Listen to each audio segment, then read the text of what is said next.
সত্যি কথা বলতে কি, এই ছেলেটির ছবি দিতে আমার অনেকটাই বাদো বাদো ঠেকছিল।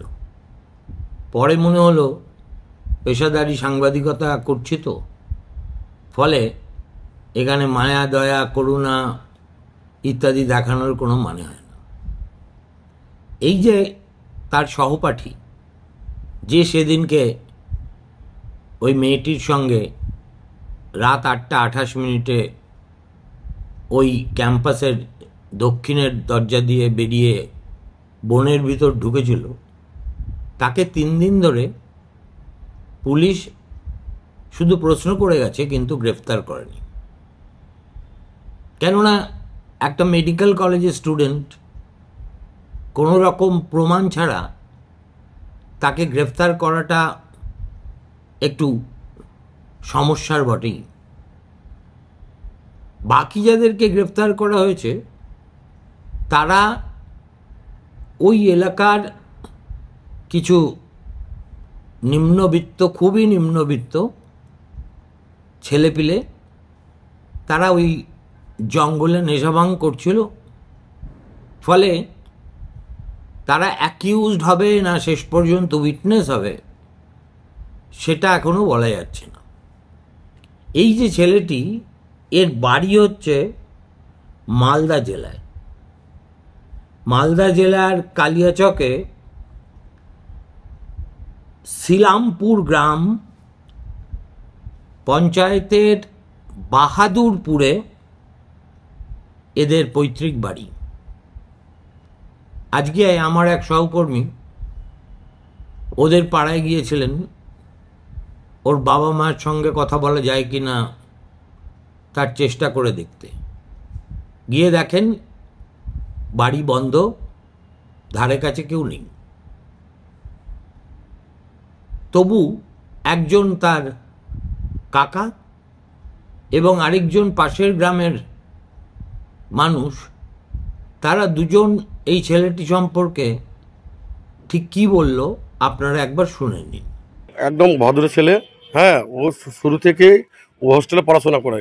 ও ছুটি টাইমে বাড়ি আসতো। খুব ভালো ছেলে। খারাপ কিছু দেখেছেন? কোনোদিন রাত পর্যন্ত উচ্চবাক্য, কারোর সঙ্গে কথাবার্তা দেখিনি, কারোর সঙ্গে কোনো খারাপ কথা বলতেও দেখিনি আমি। বলছি, ওর বাবা কি করেন? ওর বাবা মাছের বিজনেস করে। ছোটবেলা থেকে ভালোই ছিল? চলো, একদম ছোট থেকে খুবই ভালো, পড়াশোনা ভালো। আপনার ঘটনাটা যখন শুনলেন, হ্যাঁ, কি আমরা আতঙ্ক হয়ে পড়লাম, কি এমন ঘটনা, কি ওই ছেলেটা আজ পর্যন্ত কোনো খারাপ কাজে নেই। শোনার পরে আমরা আতঙ্ক, ওকে ফাঁসানো হচ্ছে।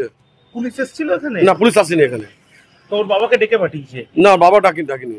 তো বাবা মা কোথায় এখন? বাবা মা ডাক্তার বাড়ি গেছে, শুনতে পেলাম।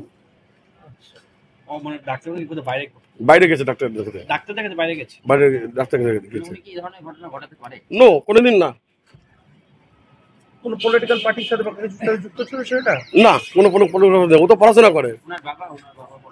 ওনার বাবা পলিটিক্যাল ছিল। ওর বাবা কংগ্রেস করতো। এখন ওই রাজনীতিতে ওই মাছের নিয়ে ব্যস্ত, এখন মাছের বিজনেসই করে, সরাসরি করে না। না। বলছি আরেকটা বিষয়, এই যে এই ছেলেটা ছোটবেলা থেকে কেমন স্বভাব ছিল? একদম খুব সুন্দর ছেলে। ও কোনোদিন আজ পর্যন্ত স্টুডেন্ট কারোর সাথে খুব মেবি করতো না। ও রাস্তাঘাটে হাঁটলে বাজারে মুখ নিচু করে চলতো। বাজার থেকে কি মনে হচ্ছে ফাঁসিয়ে দিই? ওকে সরাসরি ফাঁসানো হচ্ছে। আপনারা গ্রামবাসী এসে মেনে নিতে পারছেন? হ্যাঁ, মেনে নিতে পারছি। ও কি ঘটনাটা কি আপনারা গ্রামবাসী মানতে পারছেন? না, এই ঘটনা কখনো মানতে পারে না। আপনারা কি চান? এই ছেলেটা নির্দোষ। অ্যাডভোকেট চাইলে এটা তদন্ত করে নির্দোষ ছেলেটা। আপনার নাম? আমার নাম হচ্ছে আকরাম মালদার। কে হয় আপনার? আমার ভাতিজা সম্পর্ক হলো। তারা তো অ্যাকচুয়ালি শিলামপুর 1-এ পড়ে এবং মালদার পাড়া বাসিন্দা। আমাকে যখন রাত্রে আইসি সাহেব ফোন করেছেন আমাদের সম্মানীয় ম্যাডাম তানিয়া রহমানকে, উনি আমাকে রাত 10টার দিকে যখন ফোন করে যে প্রধান সাহেব এটা দেখেন তো, খুঁজে পেলাম না, আমার এলাকাতে হতে পারে না। তারপরে কিছুক্ষণ পরে শুনতে পেলাম মালদার পাড়া হার্ডওয়ার্কের দোকানের ছেলে আনিসুর রহমানের। তখনই আমরা গিয়েছিলাম অবশ্য, ওখানে তালা মারা ছিল। এমনি ফ্যামিলি ভালো, আচক্তা নামাজি এবং ব্যবসায়িক ফ্যামিলি। এবং ছেলেটা ছোটবেলা থেকে যা শুনলাম যে এখানে থাকতো না, ও আবাসিকেই মানুষ, লেখাপড়াতে ট্যালেন্টেড ছিল, বাবা মায়ের স্বপ্ন ছিল, খরচা করে ভর্তি করেছিল। জানি না কেন এই ধরনের অঘটন ঘটে গেল, এটা ফ্যামিলির লোকও বুঝতে পারছে না যে এত বড় ঘটনা ঘটে যাবে। এবার প্রশাসন তদন্ত করে দেখবে যে সঠিক না বেসঠিক আছে, এটা প্রশাসনের উপরে ভরসা আছে। যে ওর তৃণমূলের সঙ্গে মানে আপনাদের সঙ্গে পরিচয় কিভাবে বা আপনাদের সঙ্গে দলীয়গতভাবে কিভাবে? না, দলগত না, আমার এলাকার আছে পার্শ্ববর্তী জিপির, এবং আমার জিপির এপারে বসবাস করে।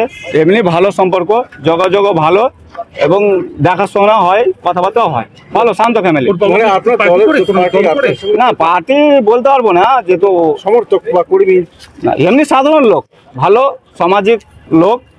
আপনার বলতে দলের কর্মী কি? না, দল কি করে সেটা বলতে পারবো না। সে হয়তো ভোটের সময় করে নিতে পারে, টিএমসি কংগ্রেস বিজেপি যেই করে, কিন্তু প্র্যাকটিক্যালি ও অ্যাকচুয়ালি দলের সমর্থক টিএমসি বা কংগ্রেসের না। ও সামাজিক একটা, ওর বাবা ওর দাদারা সামাজিক লোক, সমাজে বসবাস করে, ভালো ব্যবসায়িক আর কি। সে কি পার্টি করে সেটা বলা যায় না। হার্ডওয়ার্কের ব্যবসা, আমের ব্যবসা, অনেক ধরনের ব্যবসা করে, অ্যাকচুয়ালি ব্যবসায়িক। কোনো অস্বাভাবিক কিছু দেখেছিলেন? না না, ছেলেটা স্বাভাবিক, এমনি ফ্যামিলির খুব শান্ত ভদ্র। ছেলেটা ছোটবেলা থেকে যা শুনতাম যে আবাসিকই মানুষ, এবং নানি বাড়িতে কে আছে বাড়িতে? বাড়িতে বড় ফ্যামিলি, ফ্যামিলি তো অনেক আছে, এবং সবাই শান্ত। আপনারা কি মনে করতে পারছেন না না না, কাজ করতে পারে? এই ধরনের কাজ অঘটন ঘটে যাবে এটা ফ্যামিলির লোক কেন, এলাকার লোকও ভাবতে পারছে না। ছেলেটা অ্যাকচুয়ালি ট্যালেন্টেড ছিল, শিক্ষিত ছিল, এবং ভালো পজিশনে যাওয়ার জন্যই ফ্যামিলি সাপোর্ট হতে করেছিল, স্বপ্নও দেখেছিল। কিন্তু এইভাবে স্বপ্নটা ভেঙে যাবে গার্জেনও বা এলাকার লোকও বুঝতে পারছে না। আমরা যখন এলাকাতে কোনো মেডিকেলের স্টুডেন্ট টিকে, এলাকাবাসী খুব খুশি হয়, এবং আমরাও গর্ব সহিত বলি যে কালিয়াচক ওই কালিয়াচক নাই, এবারও অনেক মেডিকেলে ঠিক আছে, আমরা খুব গর্বের সহিত বলতে পারছি যে হ্যাঁ, মেডিকেল আমাদের কালিয়াচকের স্টুডেন্ট আছে। কিন্তু এই ঘটনার পর থেকে আবার সেই কালিয়াচক হয়ে না না, এই ঘটনা না না, কি কষ্ট পাচ্ছেন বা লজ্জিত হচ্ছেন কিছু? অবশ্যই সাময়িক লজ্জিত হব, তবে এটা তদন্তের পরে দেখা যাবে সে ঘটনাটা কি, আসল না সত্য। এখন অনেক ধরনের মিথ্যা প্রচারও হয়, অনেক কিছু হয়। এবার অন্যায় করলে শাস্তি পাবে, তবে অবশ্যই একটু লজ্জিত হব। তবে গর্ব সহিত বলি যে কালিয়াচক আগের থেকে অনেক উন্নত, এবং কালিয়াচকের রাজ্যের ভেতরে এখন টপার মেডিকেলের দিক থেকে, তো অবশ্যই উন্নত হচ্ছে, এটা নিয়ে আমরা গর্বিত। আমার নাম মোহাম্মদ নাসিরউদ্দিন, আমি শিলামপুর 2 জিপির প্রধানের হাজব্যান্ড। দেখুন, যদি ছেলেটি মিথ্যে কেসে ফেসে যায়, তাহলে তার চাইতে দুর্ভাগ্যের কিছু হতে পারে না। আমার মৌলিক প্রশ্নটা একটু অন্যরকম, যেটা আমি জানি অ্যাজিটেটেড জনতার মন্তব্যের সঙ্গে হয়তো মিলবে না, তবু আমাকে বলতেই হবে। সেটা হলো, কখনো আপনারা শুনেছেন কোনো ধর্ষকের সঙ্গে কোনো মেয়ে স্বেচ্ছায় রাত্রির বেলা জঙ্গলে ঢুকছে? তার চেয়েও বড় প্রশ্ন, কোনো ধর্ষণের ঘটনায় আপনারা কি শুনেছেন যে ওই ধর্ষক সে ঘটনাস্থল থেকে ওই কয়েকজন দুষ্কৃতীদের দেখে পালিয়ে এলো, সে না হয় এলো, তারপর আবার ফিরে গেল তার বান্ধবীকে হোস্টেলে ফিরিয়ে আনতে? আমি তো এই রকম পাকা ধর্ষক, যার বয়স 18-19-এর বেশি হবে না, এরকম কাহিনী কখনো শুনিনি। তাহলে এই ছেলেটিকে পুলিশ অবশেষে অ্যারেস্ট করলো কেন? দেখুন, আমি প্রথম দিন থেকে বলে আসছি যে এই ছেলেটি আইদার পারপিট্রেটর অর লাভার, এবং সেদিন সন্ধ্যার পরে ওই জঙ্গলে কি হয়েছিল তা এর চাইতে ভালো কেউ জানে না।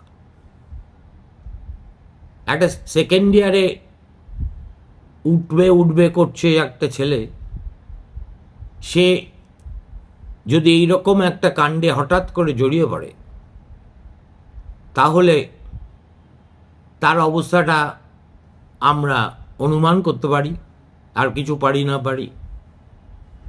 অবশ্যই সে নিজের দায় এড়াতে একটা গণধর্ষণের গল্প বাজারে ছেড়ে দিয়েছিল, আর তারপর শেষ রক্ষা হলো না। ম্যাজিস্ট্রেটের কাছে 164 করে যে জবানবন্দি মেয়েটি দিয়েছে, তাতে সে পরিষ্কার বলেছে একজন আমাকে ধর্ষণ করেছে। এখন প্রশ্ন হলো, সেই একজন যে এইজন, তার প্রমাণ কি? তার প্রমাণের জন্য দুর্গাপুরের পুলিশ ফরেনসিক রিপোর্টের অপেক্ষা করছিল। ফরেনসিক রিপোর্ট যে মুহূর্তে তাদের হাতে আসে এবং তারা বুঝতে পারেন যে আদৌ যদি অপরাধী কেউ থেকে থাকে, তাহলে সে এই ছেলেটাই। সুতরাং সঙ্গে সঙ্গে তাকে গ্রেফতার করে নেওয়া হয়েছে।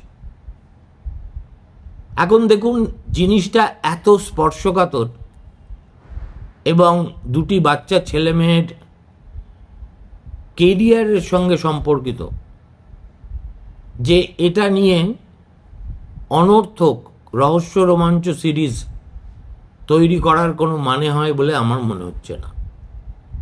আমার যেটা মনে হচ্ছে সেটা হচ্ছে যে ইট কুড বি, আবার বলছি, it could be a case of consensual relationship. পাকচক্রে সেটা হ্যাজ টার্ন সাওয়ার, এবং তারপর থেকেই দিশেহারা ওই ছেলেটি এবং মেয়েটি তারা নিজেদের গা বাঁচানোর জন্য নানা রকম গল্প খাওয়ানোর চেষ্টা করেছে। কতখানি অসহায় অবস্থার মধ্যে পড়লে একটি মেয়ে কাজ করে সেটা একবার ভাবার চেষ্টা করুন। আর যে ছেলে তার পাড়া প্রতিবেশীর কথা অনুযায়ী কোনোদিন মুখ তুলে রাস্তায় হাঁটত না, মেধাবী ছেলে হিসেবে গোটা তল্লাটে সুপরিচিত ছিল, এবং অবশ্যই আইকিউ সিটির হাসপাতালে অনেক টাকা খরচ করেই তার বাবা তাকে পাঠিয়েছে ডাক্তার হওয়ার জন্য। খবর যা পেলাম তাতে শুনলাম এই ছেলেটির বাবা একদা কংগ্রেস টংগ্রেস করতেন, এখন আর ব্যবসাপত্র করেন না, তিনি এখন মাছের ব্যবসা করেন। ফলে সেদিক থেকে যদি দেখেন, তাহলে একটা সম্পন্ন বাড়িরও ছেলে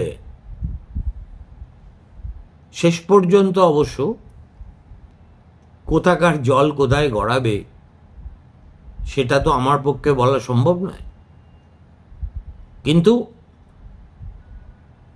কাহিনীর যদি আনরাভেল করলে যে সারসত্যটা বেরিয়ে আসে, সেটা হয়তো শেষ বিচারে মেয়েটির অভিযোগকেও সমর্থন করতে না পারে। ভালো থাকবেন, নমস্কার।